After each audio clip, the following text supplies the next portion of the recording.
people are still coming in. Well, good afternoon. I'm Carol Bakhos, member of the Faculty Advisory Committee of the Alan D. Levy Center for Jewish Studies and director of the Center for the Study of Religion.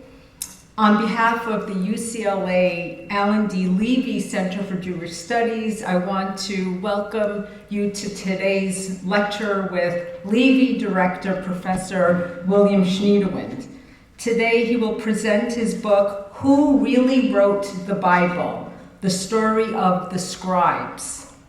Books will be available for purchase after the event. This program is part of the Bible and the Ancient World series. We would like to thank you for joining us for today's talk, and we ask that you please take a moment to silence your phones. Now, anyone who has been around UCLA for the past few months, 3 years, 3 decades, knows that our speaker this afternoon really, truly needs no introduction. And anyone who has any interest in biblical studies is already familiar with his many publications, from monographs to a staggering number of articles on topics ranging from the Dead Sea Scrolls to ancient languages and inscriptions. Bill Schniedewind is professor of biblical studies and Northwest Semitic languages in the Department of Near Eastern Languages and Cultures. He was the inaugural holder of the Kershaw Term Chair in Ancient Eastern Mediterranean Studies. He served as chair of Near Eastern Languages and Cultures for at least 10 years. And in fact, he was chair when I was first hired in 2002. And I can tell you that it is because of Bill that I am here today at UCLA. Now, it's not only because of his towering reputation or the fact that I met during my visit in January of 2002. I came for my job interview from Middlebury College, where I was teaching. It wasn't because at that time I also met his dynamic, incredibly bright graduate students. It's really because, in large part, when I looked at Bill, I noticed that in the middle of January, Bill was wearing sandals. And I thought, wow, in January, you can wear sandals? I want this job. So thank you, Bill. Professor Schniedewind's contributions to the field of biblical studies goes beyond the written word. In addition to his major monographs, How the Bible Became a Book, A Social History of Hebrew, Its Origins Through the Rabbinic Period, and The Finger of the Scribe, How Scribes Learned to Write the Bible, he has supervised over 30 doctoral students, many of whom teach at colleges and universities worldwide. Bill is the scholar's scholar who deeply probes his subject matter, is exceedingly attentive to details, and at the same time is concerned with the bigger picture. Why does this matter? This afternoon, we have the great fortune of having him guide us into the world of the ancient scribes of southern Levant during the first millennium BCE. Just who are the scribes, and what role did they play in writing and editing the Bible? Let's find out.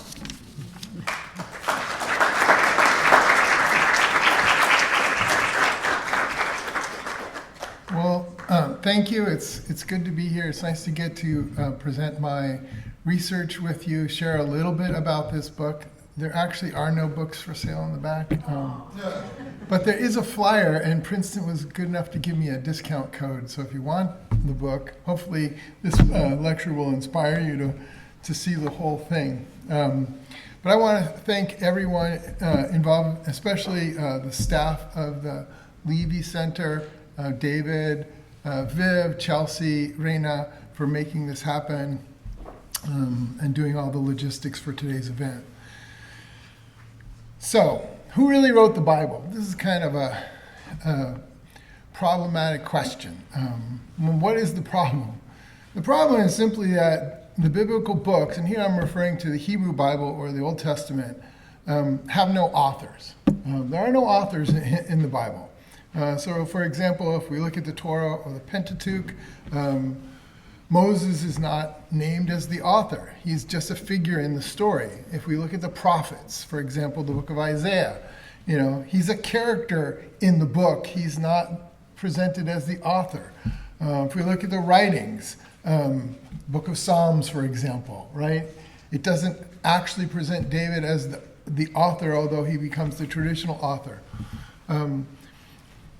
Authors are really part of the reception of biblical literature and not the composition of literature, biblical literature. So what I want to do here is sort of explain the problem, try to understand the problem. Why doesn't biblical literature have authors? And to begin with, it's not that surprising in its Near Eastern context. So if we look, for example, at other Near Eastern literature, it's usually circulated anonymously. So if we look at Egyptian Book of the Dead or the Shipwrecked Sailor or cuneiform literature, the Gilgamesh epic or other literature, they don't name authors, usually.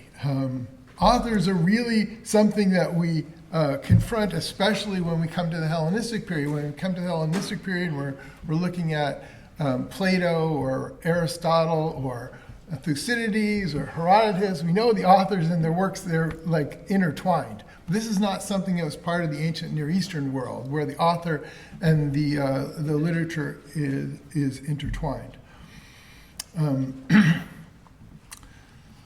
So let me just begin by sort of anticipating where I'm going to go a little bit today.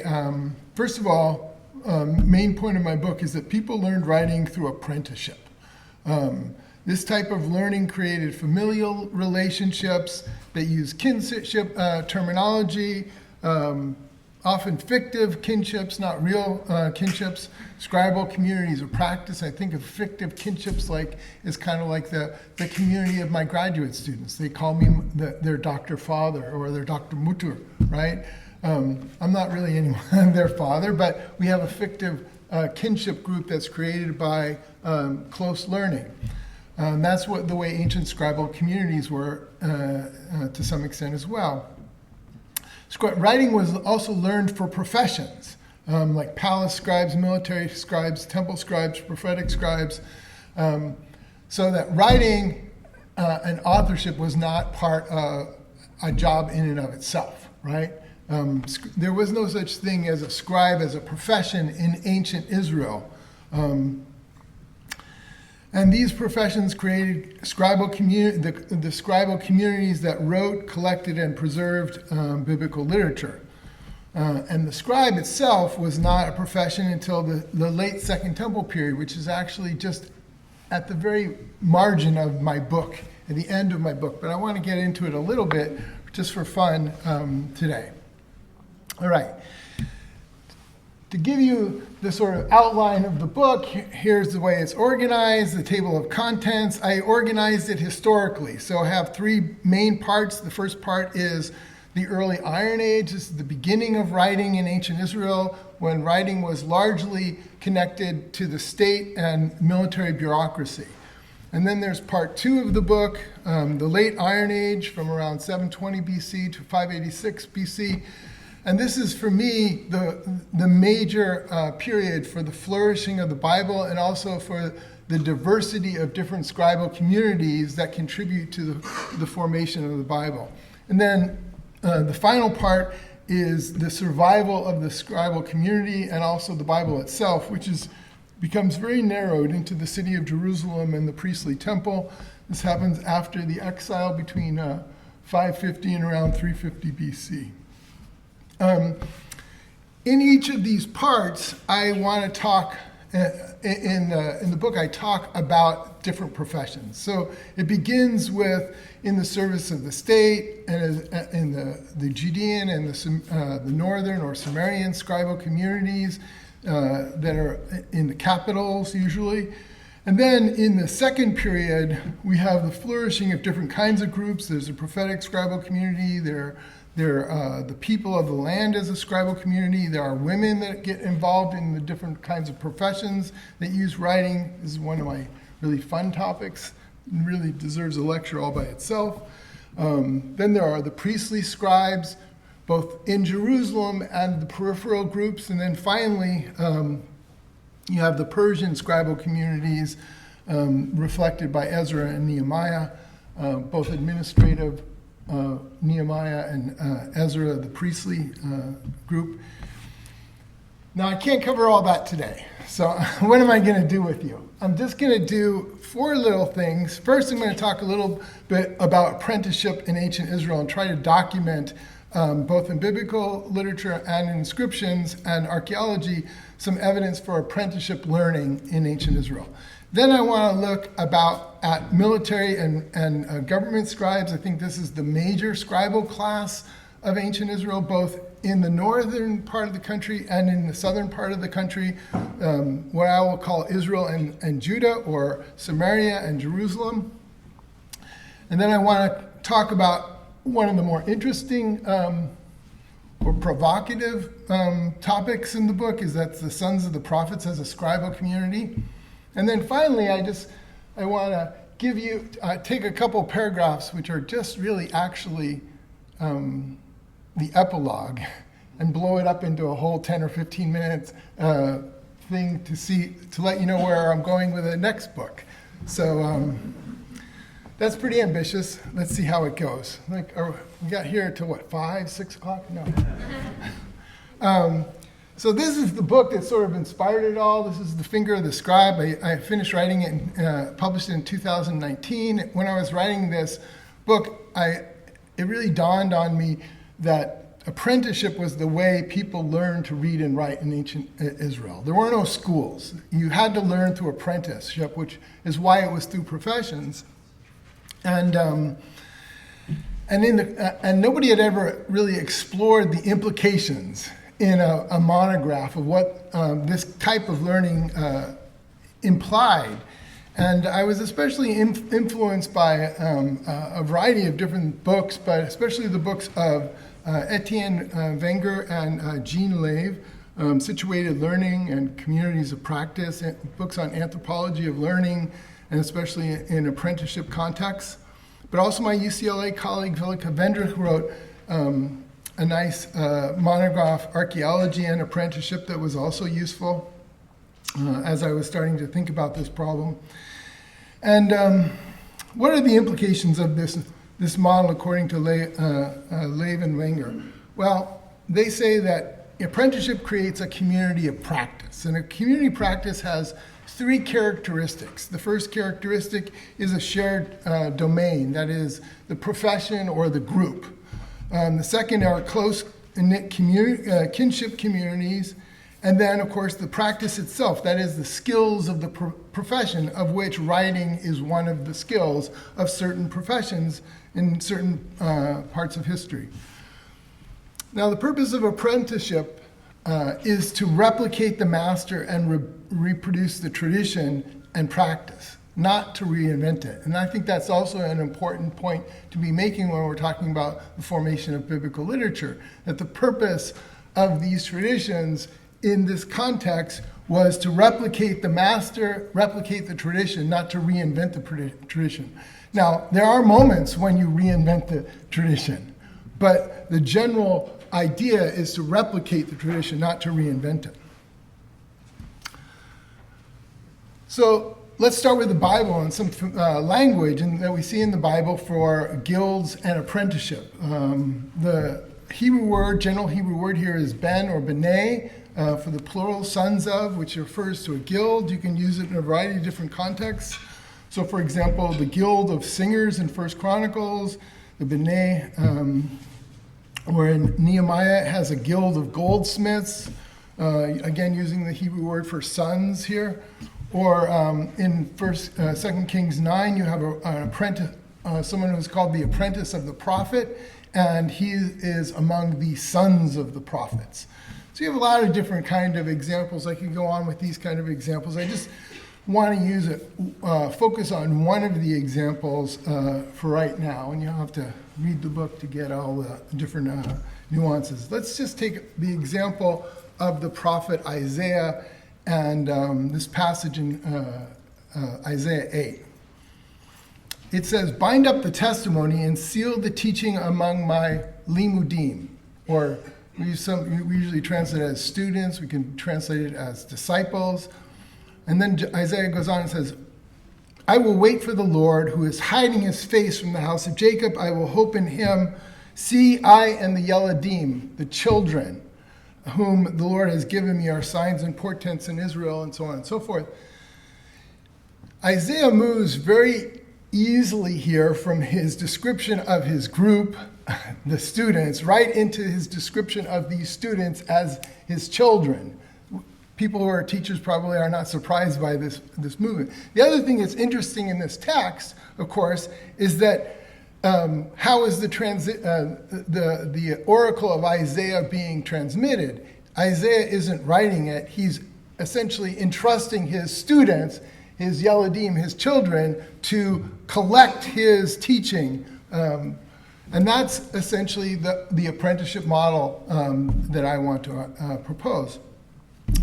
So there are just a few examples in biblical literature. Let's look at some documentation in inscriptions. So here is an ostracon, or a broken potsherd, from a fortress of Arad. You see the Arad fortress here. There are more than 100 ostraca here. 2 of the ostraca have lists that mention apprenticeship. So here's Shemaiah, the apprentice of Elnathan, Maki, the apprentice of Gedaliah. And the word here that's used for apprentice is the Hebrew word na'ar, which is often translated in modern Hebrew, we'd say youth, or young person, and it's often misunderstood in biblical translation. But it's clear that this word in ancient Israel originally meant apprentice. And you could be apprenticed as a youth, right? Like Samuel became the apprentice of Eli. But you were apprentice all your life until your master died. And then when the master died, you became the master. So it wasn't necessarily only a youth. It could be people of different ages. Here's another example. Let's take a look at the apprentice and the master at work. These are from inscriptions at a fortress in the southern part of Israel called Kintilat Azrut. It's on this road you see here from what is modern-day Eilat to Gaza. And in the middle of this route, there's a fortress. And there are a number of inscriptions found there, plaster wall inscriptions. There are jar inscriptions of various types. I'm especially interested in this jar in the middle right here. And let's take a more careful look at it, because I think it illustrates the master and the apprentice at work. On the jar, you have a number of different kinds of inscriptions. I wrote about them in my last book on curriculum, The Finger of the Scribe. So on the top left, you see they're practicing writing the letter Yod. And then on the left-hand side, there's a practice list of names, one of the most common exercises you'll see, because you have to learn how to write names correctly. Spell Schniedewind, right? That's tough. And then on the right side and in the middle, there are 2 templates. This is, your Dear John, how do you write a letter? One of the most important types of activities that scribes did. And then on the right-hand side, there are a variety of different exercises that are put together. You have ABCDaries, you have a word list, and it's worth looking at that a little more carefully, this list right here. So let's just close in. Now, the first thing you should notice is that it's written in 2 colors of ink, right? You got red ink and you got black ink. And so this idea of the teacher writing on your papers in red ink is not new, right? It goes all the way back to the ancient Near East. It's a very common, we know it especially in ancient Egypt. We only see it in Israel in a few inscriptions. But if you look carefully, you can already notice in the red ink, you have someone writing in an elegant, flowing hand of someone who's really experienced. But if you look at the black ink, you have a much more rudimentary hand of, and let me just give you an example of this. Look at what's the letter Sheen, looks like a W here in red. And just look just above it, you see the letter W or the letter Sheen written, and the scribe, instead of writing it as a W, has written it as two V's and hasn't quite fully joined it. So you can see kind of the rudimentary skills that are being developed here between an apprentice and the master who's writing in red ink. Now let me give you one more example, and I think this is really, really brilliant. This is actually first pointed out by scholar Erhard Bloom in his reconstruction of the Quintillides Rude plaster texts. These are texts that were found on the walls of the temple, and they're very fragmentary texts, but the content of the texts are basically poetry. And the purpose of these texts seem to be for memorization. So you're writing it on the wall, you're not copying it over again, but it's like when you're in school and you're learning the Gettysburg Address, or you're learning the Star-Spangled Banner, or you're learning some sort of text that you have to memorize, not copy over and over again. And how do we know this? Well, we know it because of the title of the text. In the top right, you see, and here's my drawing of this, the word na'ar, or na'are sa'ir, which translates as essentially for the apprentices of the fortress commander. So the title of this text is for the apprentices of the fortress commander. So this is apparently a military fortress where soldiers are learning to read and write, and one of the texts written on the walls is text for memorization as part of the scribal training of these soldiers at this military fortress. Okay, let me give you one more example, and that'll be a good segue. And this is from a seal impression that reads, belonging to Eliakim, the apprentice of Yalkan. It's really interesting because there are 5 examples of the seal impression found in different places. The most recent one just found in the Beit Shemesh salvage excavations. But they're excavated in different places. So one of them was excavated, a couple of them were excavated at Tel Beis Mirsam, another at Beit Shemesh, also at Ramat Rachel. So they're found in different places, right? So this person is apparently some sort of government official who has an apprentice. Now his apprentice's name is really interesting because you see I've highlighted in red here the Hebrew letters Yod and Vav, or Y and W in English. This would be usually pronounced Yo or Yao. I've reconstructed it as Yao because in ancient Israel you had 2 different theophorics for the divine name. One was YW, and this was used in the northern part of northern Israel in Samaria, and the other was Yod Hey Vav, or Yahu, for names like Isaiah. And you can tell the identity of somebody whether they choose the YW or the YHW. Now, why is this important? Because these are seals found in Judah, and apparently this Israeli person from the north is working in the Judean or Jerusalemite administration. What question am I trying to answer? Well, there's the problem of northern literature in the Bible. A lot of the Bible stories in the Torah about the 12 tribes, but most of the 12 tribes are outside of Judah. And the question is, why in Judah's Bible do we have the stories of the northern tribes, especially when they were exiled? And so the answer seems to be that there were refugees that came in from the north, from Galilee and Samaria, after the Assyrian campaigns in 732 and 721 BC. We can see them in the archaeological footprint of Jerusalem. So here I have a development of the city of Jerusalem from King Solomon to King Hezekiah, and there's an unwalled city in 720. And we know this from the excavations in the Jewish quarter. And here you can see there's a wall. It's 22 feet across, called the Broad Wall. And then just below, in the bottom left-hand side, you can see there's a house. And this house is actually underneath this wall. So this house represents a city of people who came and were living there. And then the wall essentially was, through eminent domain, built over this to protect the city. So why is this house on the unwalled part of the city? Probably because of refugees that were coming from the north.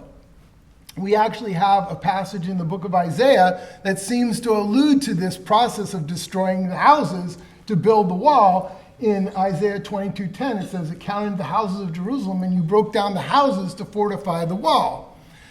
Now, how do I know these are refugees? Well, I have some archaeological evidence. In this case, we have inscriptional evidence of one particular person whose name was Menachem, the son of Yalbana. And we have at least 17 seal impressions of this guy, Menachem. And there are 3 different versions of this seal. It's very interesting. The first version, there are 9 copies that say, belonging to Menachem, the son of Yalbana, YW, right? That is typical of the northern Israeli identity. Then we have a second set from a second seal impression that reads, belonging to Menachem, the son of, and then it's just Y. They drop the W. It's Y. Yobana, or maybe it's still pronounced Yalbana, but they've eliminated. What have I done? I've eliminated the identity of the person by dropping that letter. But it gets so much more interesting. The third seal impression reads, belonging to Menachem, and originally it was struck Yalbana. But then after the seal was struck, they added 2 letters, the Vav and the Hey, before and after the Yod, which gives you all the letters you need to write Yehobana and make him into a proper Judean in his identity. But actually, it doesn't really work because now he's got the letters out of order. But we know what he's thinking, right? He's negotiating his identity. This is an Israeli refugee coming into Jerusalem and negotiating his identity through these seal impressions, as you see. Okay, so let me transition then to let's see, where am I going? I want to go to okay, I got 6. So this is going to lead me to the prophetic scribal community in my book. So in my book, I posit that the origin of the term or the title prophet in biblical Hebrew is actually from Israeli or Northern Hebrew. Now, why do I say that? Well, because in the Bible, you have this group of people called the sons of the prophets, the Bnei HaNevi'im, who appear only in the Elijah narratives in the northern kingdom. There's also a story of the prophet Amos who denies that he's a Navi or a Ben Navi, and he's talking in the context of in the northern cult at Bethel. So the earliest references, historically, I would say, to this term Navi are in the stories of the Elijah narratives. Okay, what's another clue?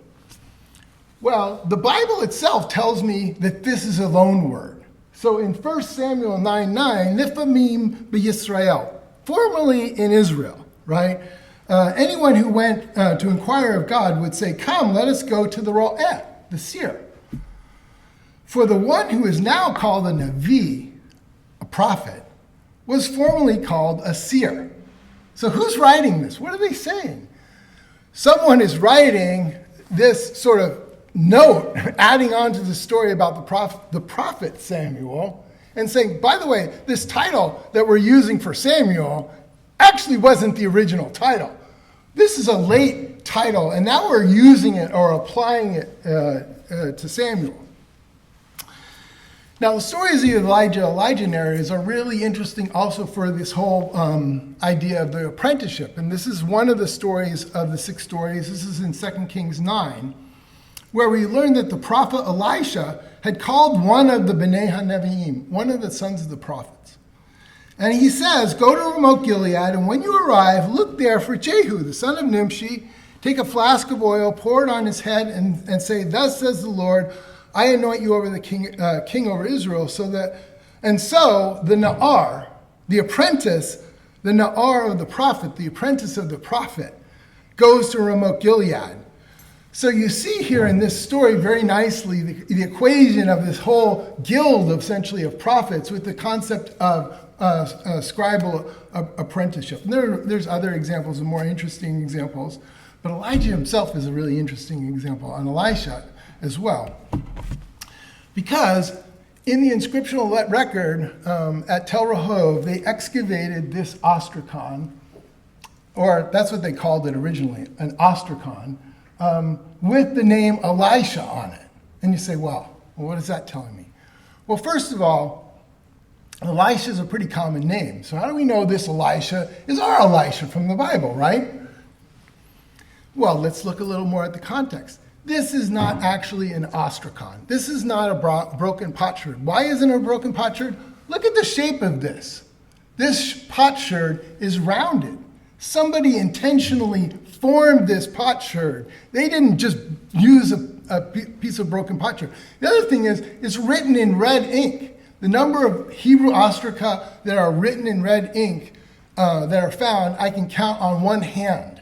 This is extraordinarily unusual, and the size of the letters are actually 3 or 4 times larger than we usually see on ostraca. And then let's look a little bit at the context. This is a picture from my books. One of the things I like about my book is I have 51 pictures, so it's a picture book. But in here, I had the artist who I had draw this put this on the wall, because it was found in the excavation just on the ground just below there.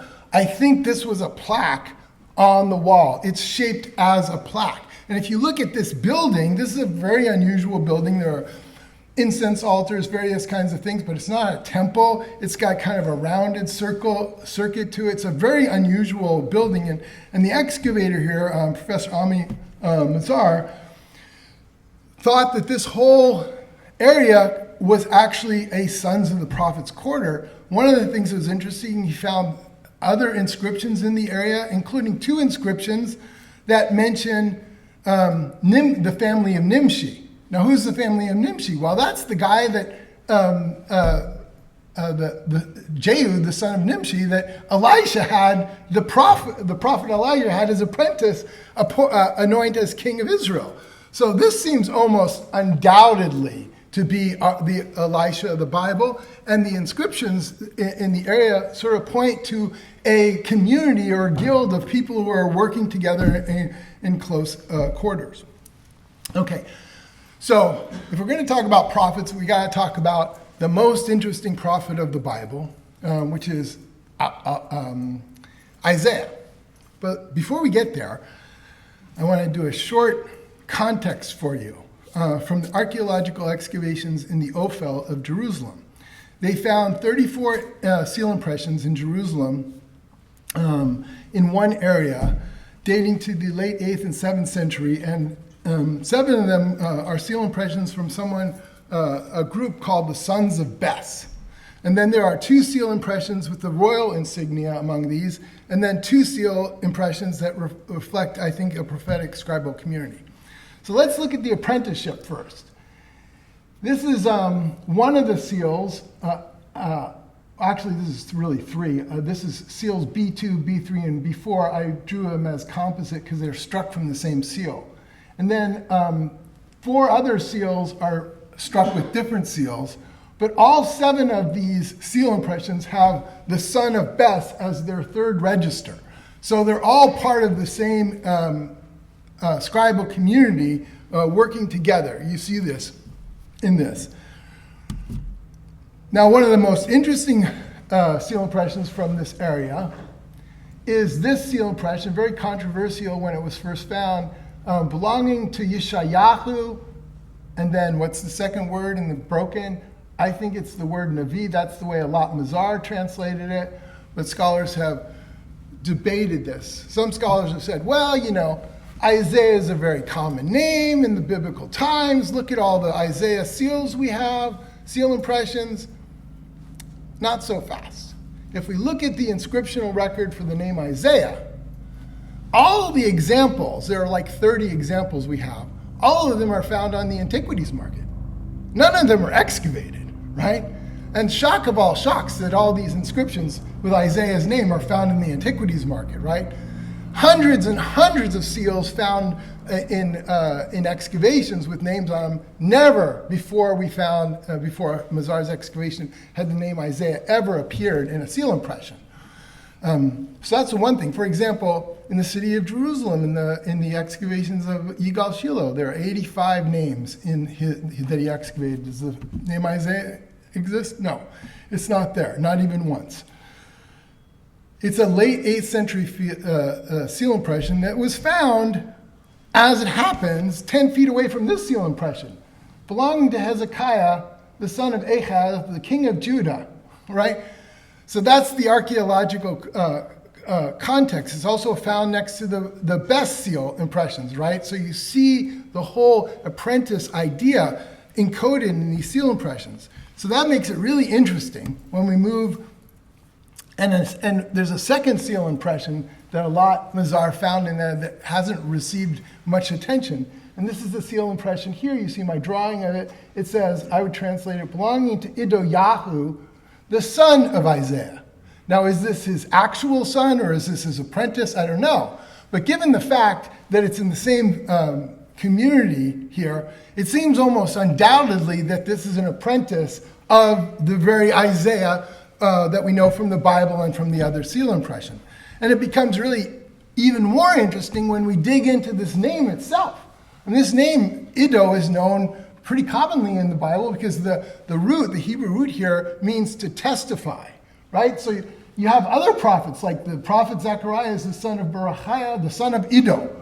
Or in Ezra, the prophets Haggai and Zechariah, the son of Iddo. In Chronicles, the history of Rehoboam, written in the records of the seer Iddo. So this is like a common name for this profession.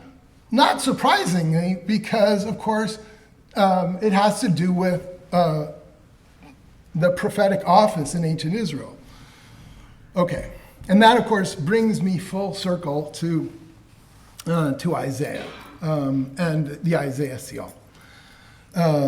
Where we have this concept of prophetic children or apprentices as part of the group that collects the oracles of Isaiah.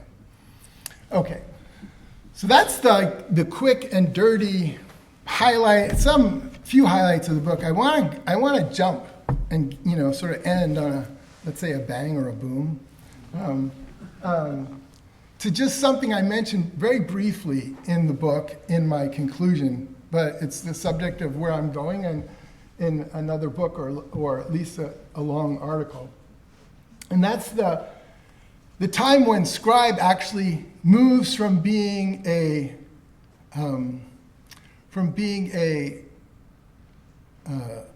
part of a profession to being a title and a profession all by itself. And I think this happens in the Hellenistic Roman period. And I think the rise of the synagogue was absolutely critical to this professionalization of this and also to the standardization of the Masoretic text. Okay, so why is this important? Let me just give you like the quick rundown of the Dead Sea Scrolls, right? The Dead Sea Scrolls date from the 2nd century, 3rd century BC to the 1st century CE. It includes 3 sets. You got biblical manuscripts, 230 manuscripts, also general Jewish literature, Second Temple literature, but also sectarian or Essene, what I would call Essene literature. Among the Dead Sea Scrolls, we have 17 professionally written scrolls that point to a professional class.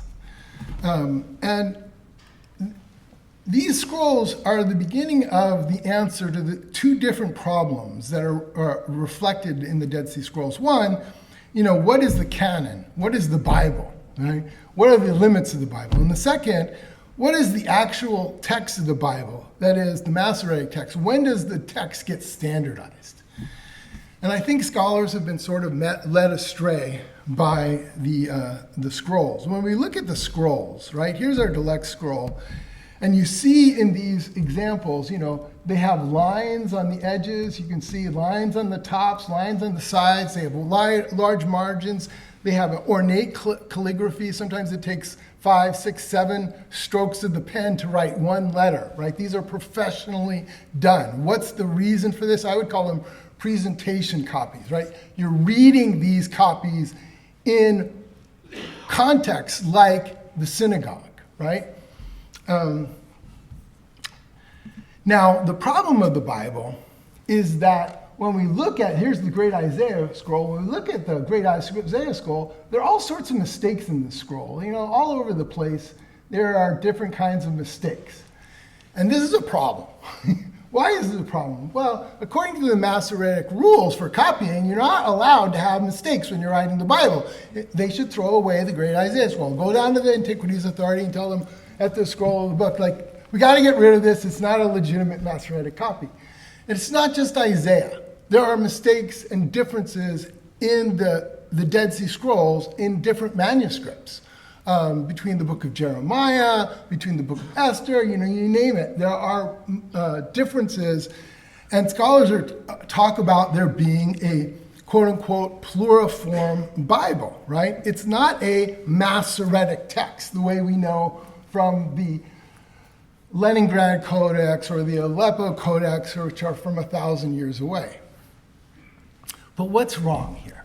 Well, I think one clue came with the excavations of an En-Gedi synagogue about a decade ago, and one of the things they found was this burnt scroll, and when they were finally able to digitally unroll it, they found a copy of the book of Leviticus that was letter for letter exactly the same as the Masoretic text, right?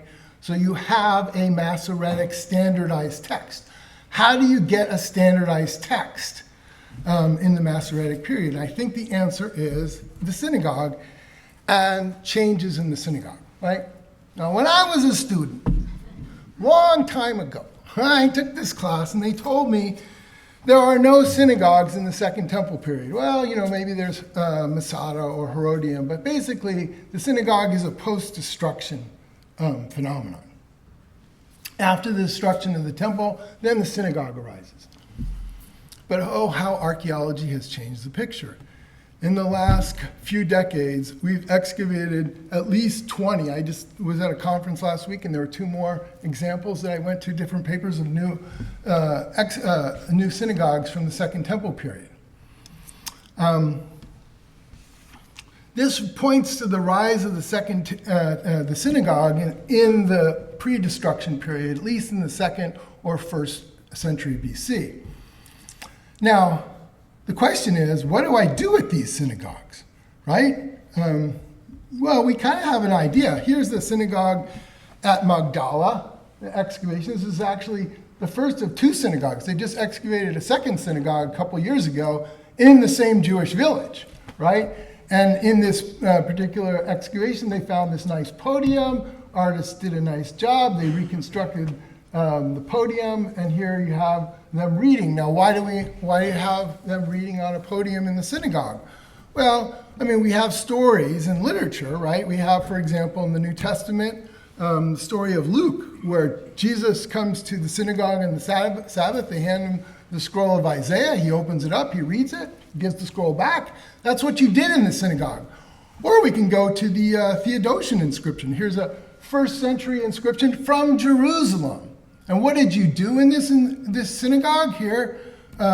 It's the synagogue of Theodosius, who's the grandson of an archisynagogus, who's in charge of the synagogue. He built the synagogue for the reading of Torah and the study of the commandments. So that's what they're doing in synagogues in the Second Temple period. And if we know that synagogues are being used for reading and studying Torah, how many synagogues are there?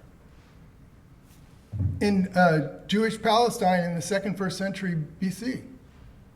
Hundreds, thousands maybe, right? And they're all reading from scrolls.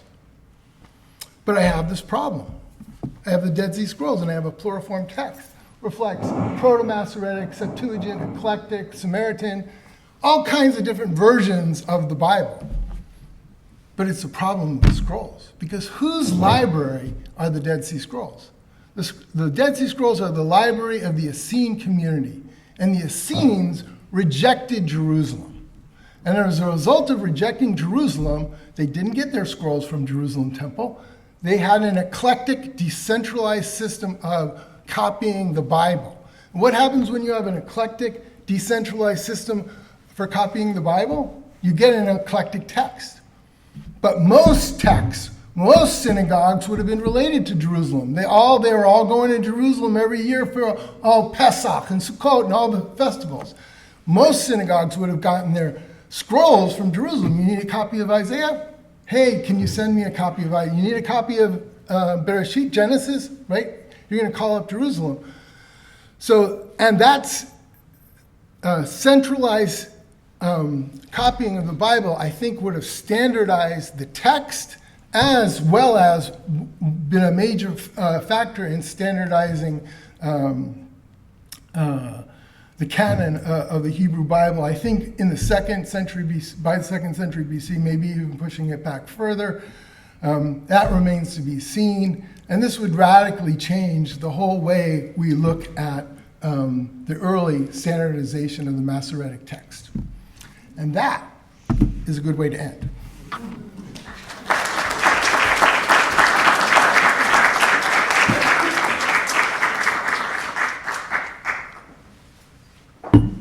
Actually, that's a great way to start. So many questions. But I will leave it up to our audience to ask you questions, comments. Don't be shy. Anybody? Yes, please. When was the Hebrew alphabet standardized as today? Oh, that's a great question. When was the Hebrew alphabet standardized? Okay, so in one of the things I would argue in my book, I do argue in my book, it's sort of the many, the many things in which I want to overturn the world, is that I think that once you make the alphabet part of scribal communities, then the alphabet is standardized within the communities, not standardized nationally. So for example, scholars will generally say that there's a national Hebrew script that's, it depends on which scholar you ask, it's either, standardized in the 10th or 9th century BC. But I would argue that that every community has its own idiosyncrasies for the alphabet. So, for example, I'll talk about priestly inscriptions in the book, and a lot of the scholars have said, "Oh, this priestly inscription from Arad is Phoenician." I'm like, it's from Arad. It's from Beit Shemesh. It's from a clear Judahite context. What's going on is it's not Phoenician. It's priestly, and this priestly community has slightly different version of its script than the script of the Jerusalem government bureaucracy. And what you're describing is not a national Hebrew script. It's the localized script. But more generally, I mean, the alphabet is largely standardized by the 12th century, and then it goes on in these minor variations. So that's probably the answer to your question. But the idea of scribal communities does change the way we look at the standardization process. Yes, Rabbi Chaim. So you've been able to provide for us a locus of where the standardization would have been functioning in the synagogue. But along with the standard text, there were these other texts from other groups. Who made the decision on the standardization for the synagogue that differed from the other texts, or how close is that text to some of the other texts that coexisted during that period? So who made the decision to standardize the text, and how close is this to other texts? So this is, I deal with this in my chapter on the Persian period. And one of the things I omitted here, but now I get to talk about, is that the scribal community during the Persian period was very small. And the Hebrew scribal community was related to Jerusalem and the Jerusalem temple. So the people who are making the decision were essentially the Jerusalem priests. I think already by the 3rd century BC, you have this concept of better or pristine or standard text. You see it in the Septuagint, you see it in the Library of Alexandria. I think it comes into Jerusalem as well. By that time, of course, there are a variety of variations. So you have the Samaritan Pentateuch, for example, which is very similar to the Masoretic text, but significant, minor differences.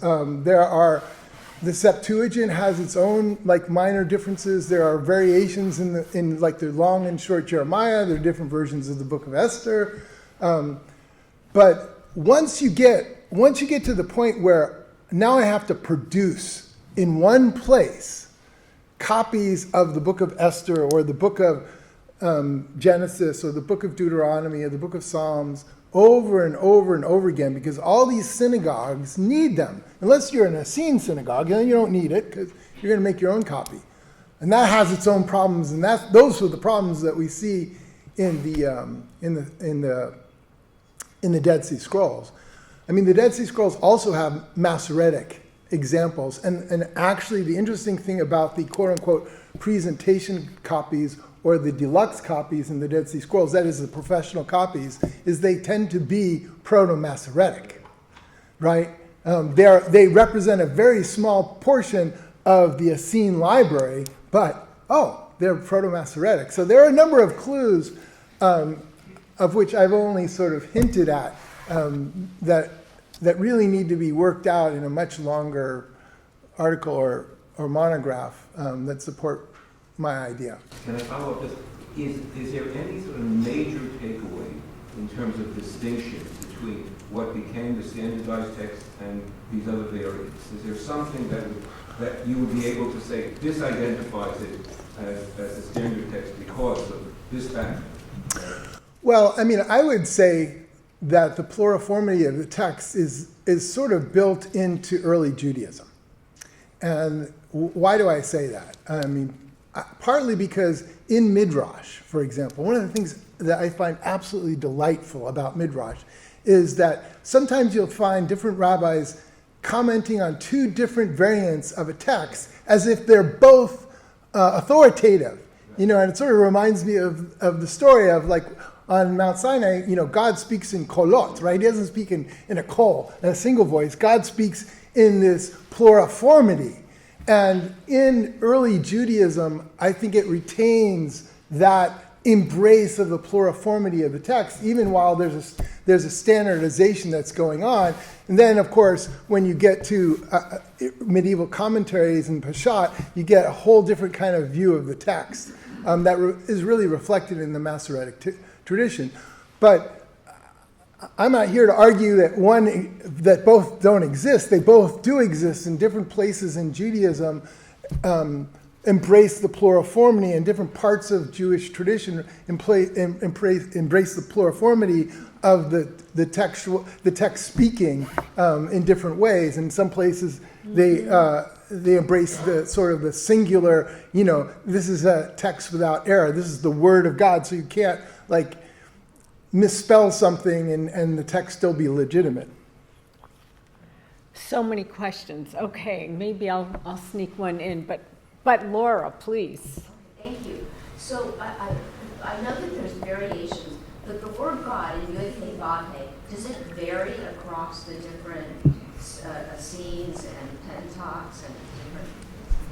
Oh, that's a great question. It's just a fun question. Like now, like for the next 3 hours, I could go on about this.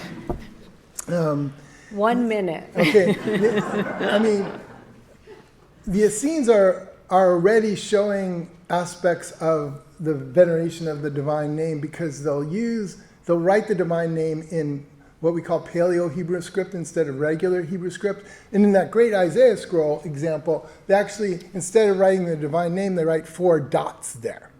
So you kind of see this develop. Now, there are different ways of spelling the divine name, so you could just write Yod He Vav sometimes and leave out the final He, and that you can see in early inscriptions sometimes. And of course, in the theophoric names, sometimes they write the theophoric meaning, shortened, abbreviated name of God. Sometimes they'll just have Yod He or YH, or we say Isaiah instead of Yeshayahu. Those are variations that reflect the variations of the spelling of the divine name. This is that's a really fun topic. It deserves its own book. Yes. Yeah, so 2 related questions. One is, in these proto-synagogues in the Hellenistic period, who could read? And a related question, were they talking Aramaic at that time? So this is two questions, like who can read in the Second Temple period, and were they talking Aramaic? Those are great questions, and very debated questions, and so good reason to write an entire book on this. So, But you touch on I it in your book. I do touch on this. I write about it.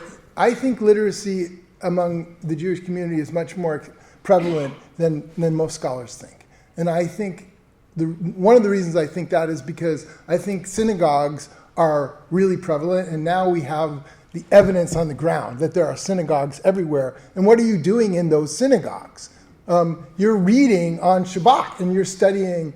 And I think that prayer and reading as a ritual practice mean that that Hebrew is much more common. And in terms of Aramaic, yes, the interesting thing, I think that there are synagogues that are using different languages too. And I would argue that the phenomenon of Targum, which scholars usually date to the 3rd or 4th century CE, because of the rise of the synagogue, is actually an earlier phenomenon. That is, Targum is a translation of the Bible into Aramaic. We have 2 Targums from Qumran, but the problem with the Qumran people is that they were people who actually spoke Hebrew. They didn't need Targums. But other Jewish communities, especially in Galilee probably, but in other places, probably needed Targum as an assist. And I think the phenomena of Targum is an older phenomenon that, I have to get more graduate students to write dissertations on this. I think that the phenomenon of Targum is a much more common practice in an earlier period. So I just want to we you. I'm not fully convinced that because there's more reading, we have evidence of more synagogues and more reading of the Torah, that means that more people are reading. Unless you thought there was one person or two people Right. who could read, you could have people who are trained to read, and that is what they do in the synagogue, which means you have not as many people are reading. I wonder if, I guess what I'm Right. saying is you might be overstating, but Well, it's a matter of degree about Yes. what's the extent of literacy. And I'm pushing back against there's no Jewish literacy. And I agree. I mean, look, we can go to get bar mitzvah and not really learn Hebrew, right? So, but it's different, too, because Aramaic and Hebrew are very close languages. I mean, this isn't like learning like Russian after you learned English or something like that. Aramaic and Hebrew are kissing cousins in terms of linguistics. It's like learning Italian after you've learned French. That's too much kissing cousins. But it's like learning Italian after you learn French or Spanish. That's a whole different problem than like learning Hebrew after you've learned English. I mean, there's a good reason. That's a tough transition. So I still think that like basic cognition in Hebrew is much more common. Now, whether that meant they could write, reading is one thing. Understanding Hebrew, like if you're,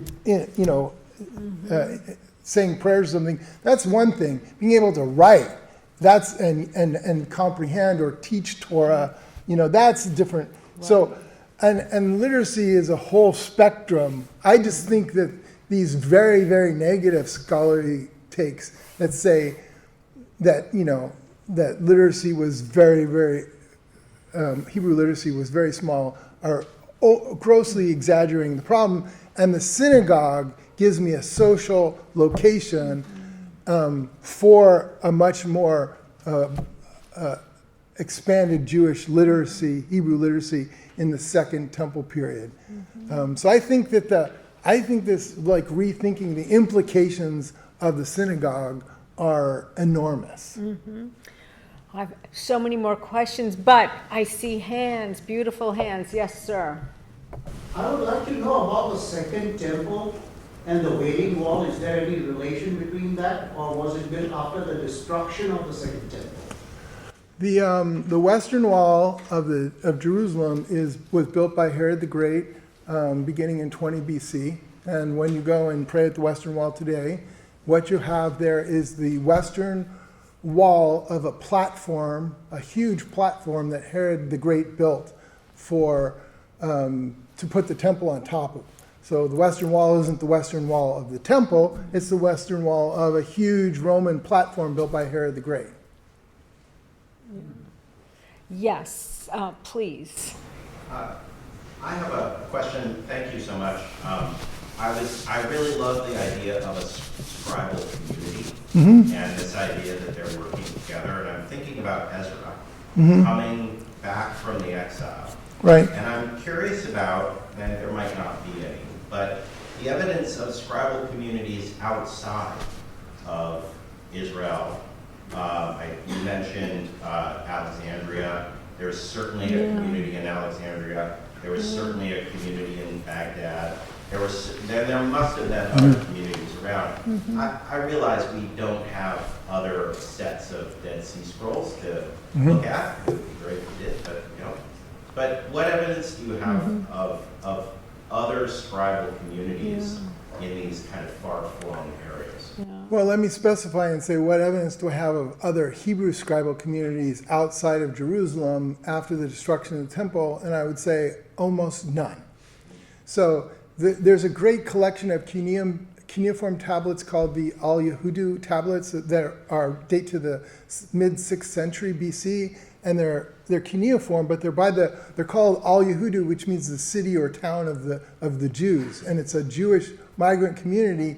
And some of those cuneiform tablets have Hebrew written on them. Not a lot, but the problem with that as evidence is that probably reflects the first generation of exiles, because they date to around, let's say, 550 BC, 560 BC, 570 BC. So it's the first generation. So you can imagine scribes who basically know Hebrew from, and Ezekiel probably is a good example. Like if I had to give you a book that's written by an author in the Bible, it would be the book of Ezekiel. And the question is why? Because Ezekiel is cut off from a scribal community. He's in exile. He doesn't have a community. He was a scribe, probably learned to read and write in Jerusalem, but then he's cut off, right?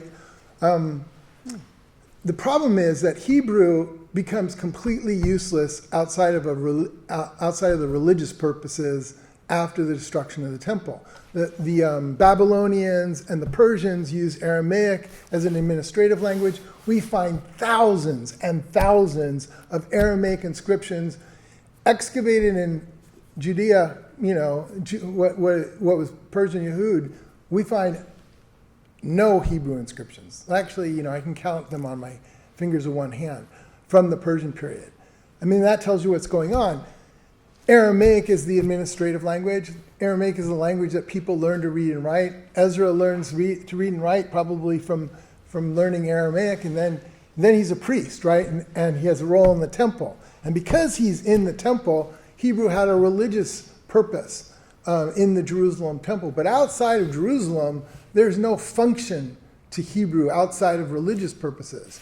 And that makes the infrastructure for learning Hebrew very, very problematic in the various places of Jewish exile. So if we look at the Jewish community in Elephantine, it's all in Aramaic. There's no Hebrew there. There's, in Alexandria, it's unclear that Philo knows Hebrew. When they need to translate the Septuagint, in the 3rd century BC, letter of Aristeas, what do? They write to Jerusalem. Because if you need a scribe that can translate the Bible, you got to go to Jerusalem, because where are you going to get an infrastructure of people? Now, when you get to the Hasmonean, late Hellenistic Hasmonean period, Hebrew gets a larger role. I mean, it starts being used as a national language. There's ideological things that happen. So I think that scribal communities spread in the late Hellenistic, and Ben Sira is a good example too, and Hasmonean period. But before that, in that period, from the destruction of the temple until the late Hellenistic period, there's just no infrastructure outside of Jerusalem. And then you have to ask, well, what's Jerusalem like and what's happening there? Got to read the book, though. Yes, please.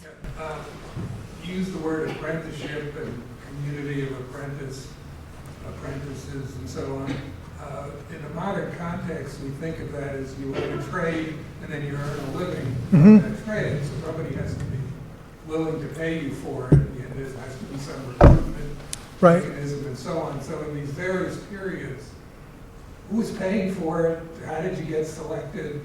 And so on. Right, that's a great question. And so in the earliest period, I would say in my part 1 of my book, I would say that who's paying for it is really the government. And as a result, the writing that we have, that we know from the inscriptional evidence, is largely government, bureaucracy, and military, which is related to the government too. But then you get to the late 8th century and into the 7th century, and the world changes. And now we begin to see inscriptions in the inscriptional record from all different classes of people. We get, seals of of priests. We get peripheral priests. We get Jerusalem priests. We get merchants writing. It's probably part of, to use modern terminology, globalization. That is to say, the rise of the Assyrian Empire. And in the context of the rise of the Assyrian Empire, you get a proliferation of writing in different social classes. And those, and then I think you get, there's literature that's probably older, like this, a lot of the stories are oral tradition. But they don't get, but then the locus for writing them down becomes this late monarchy, beginning in the 8th century especially, and in the 7th century. And then you get all these different streams of old tradition that are being collected and collated, and there are nice, also, parallels in Egypt and Mesopotamia for this as well, in the late 8th and 7th century. And then you get to the Persian period, and then you get the problem that, Hebrew becomes no longer useful because Aramaic becomes the lingua franca, it's the language of administration, and Hebrew only is, the sacred writings in the temple. And they're collecting them, and they're important to the temple and the priests in the temple, but that's a step to moving it to becoming the sacred language, essentially becoming part of the national language. Yes, two more questions, Larry, and then you have the last. Please. So you've got 40 years of tremendous scholarly research and work, and you've spent your life understanding these things. I'm curious, in that time, has it in any way affected your perception of the relationship between God and the Bible? I was waiting for someone to ask that question. That's great. Hell or Yud-Hey Vav-Hey? Which God are you talking about?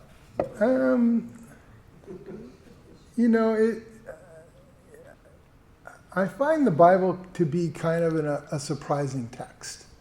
So, like, the reason I wrote How the Bible Became a Book, 20 years ago, was because the Bible shouldn't be a book. That was like the premise of the book. Like, why should you have a Bible? Because if you know anything about, ancient Jerusalem in the Iron Age, I would say, it's like Barstow. It's not New York and San Francisco. I mean, it's Barstow. And, they created this incredible piece of literature in Barstow. Wait. No offense to anyone from Barstow.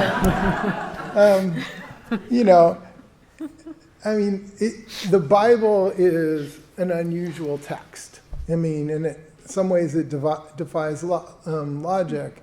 Now, whether you want to ascribe the creation of biblical literature to, the divine or social processes is for each person to decide. But I think there are some social historical contexts which explain why the Bible becomes a book. But it's still, in some ways, a surprising book that it should ever have become a book.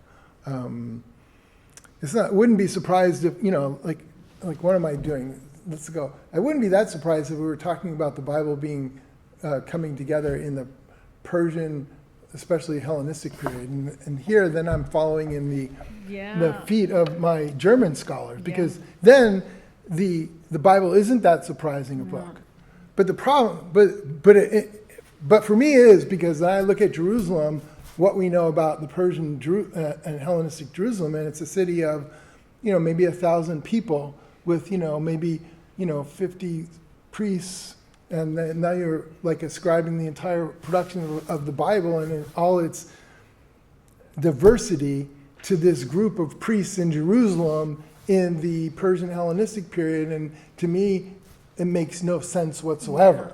And that's what my German colleagues and I are arguing about all the time, and I'm winning. You are so winning that one, big time. Yes, finally. Which source do you recommend to see the differences between the Dead Sea Scroll and the Jerusalem Scrolls?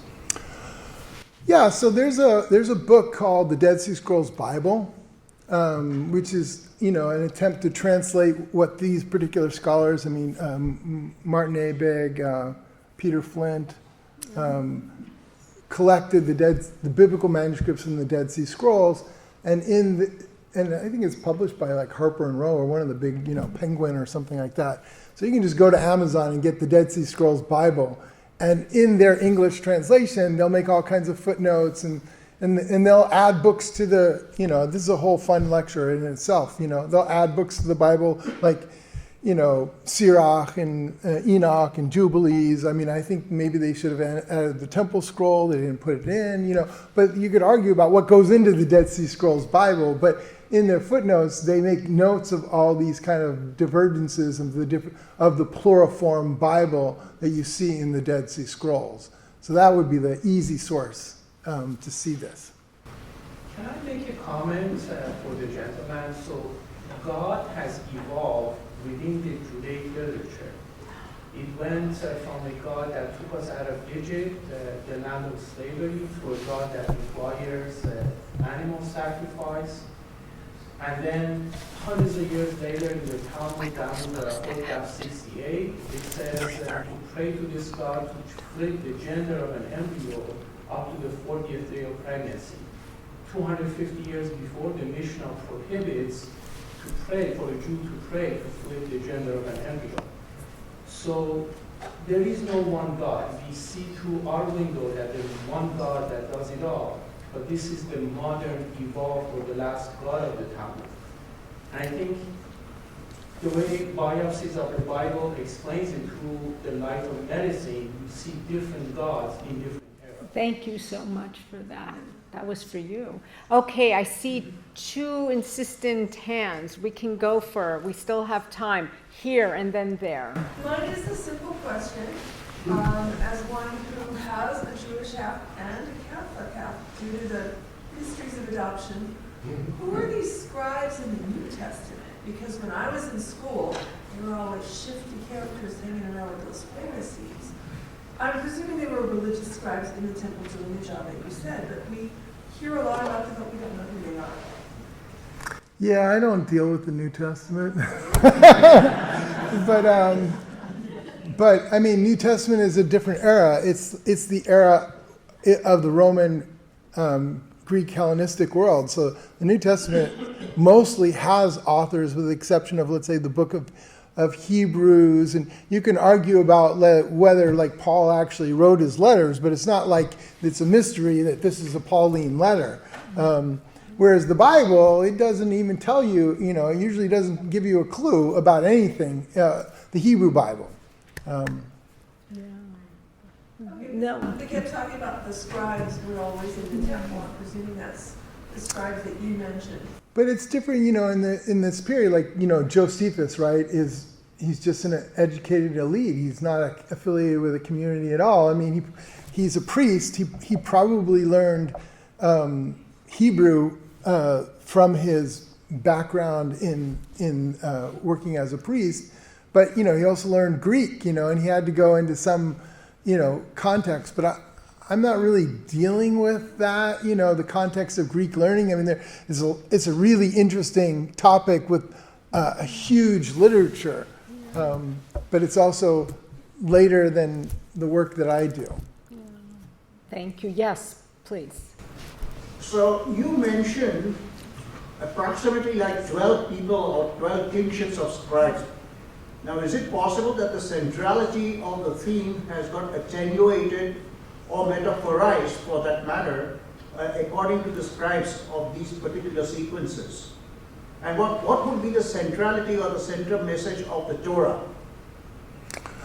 So, in the formation of the Bible, the final moment is really the Persian period, when the scribes in the Jerusalem temple are essentially selecting and editing and bringing sort of closure to the Bible. So I argue that this is a relatively small group, and the diversity the problem with the diversity of the Bible is they couldn't get rid of books, right? So for example, I didn't talk about it today, but like the book of Jeremiah. You might have said, well, why do we got Jeremiah in the book? And the interesting thing about Yirmiyahu or Jeremiah is that in the Masoretic text of Jeremiah is always Hanavi, right? They call him the prophet. But actually, that's only in the Masoretic text. There's a short version of Jeremiah in the Dead Sea Scrolls as well as the Septuagint, and it almost never calls Jeremiah Hanavi. Jeremiah is a priest from Anathoth. That's who he is. I mean, that's the very beginning of the book. He's a priest from Anathoth, and most of his book is critiquing the prophets. So what happened? Why does the book of Jeremiah in the Masoretic text 28 times add Hanavi to Jeremiah? And I would say it's because, Jeremiah was a well-known piece of literature.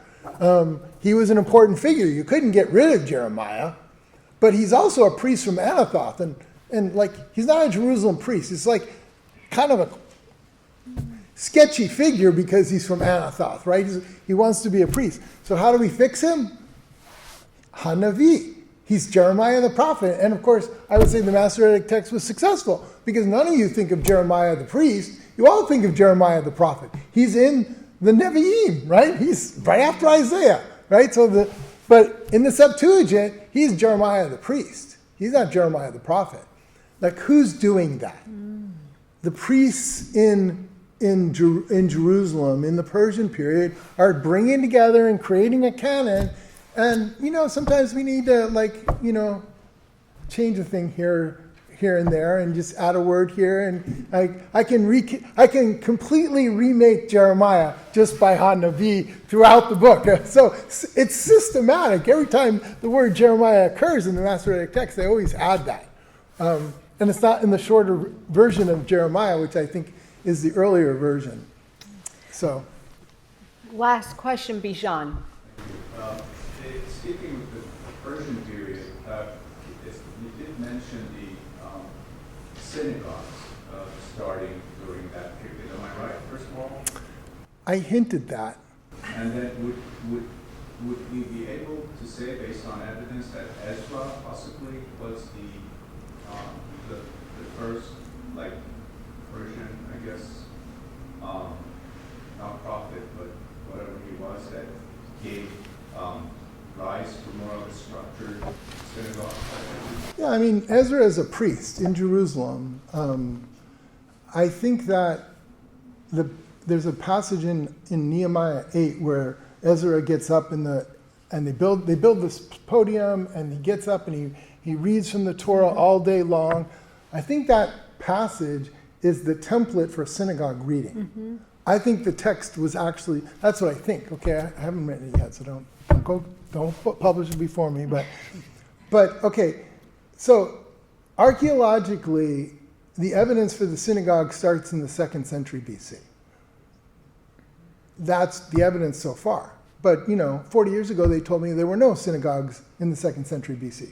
So if you ask where, just in Syria, Palestine. Ah. This was a seminar with Lee Levine, who wrote the book on the synagogue. That's what he told me. But we have evidence of synagogues outside in the diaspora. That's a different. The question is, okay, what's a synagogue? They're related. Yeah, it's a question of what's a synagogue? What did you do?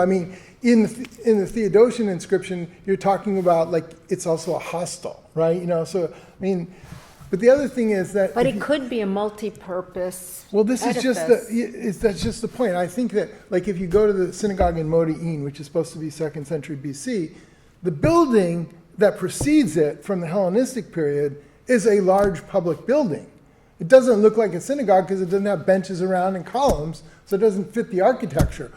But the previous building in the archaeology is a large public building. Now, okay, maybe in the 2nd century, the synagogue as an architectural form comes. But I think that the synagogue is earlier, and there's this form and function. And we equate, I think archaeologists and scholars have equated form with function too easily. And I think there's function, and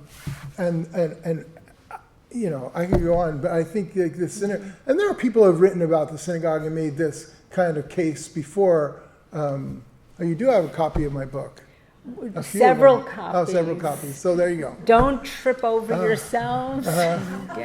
It's a really great read. On that note, it's got pictures. Yes, by Professor Schniedewind. Thank you.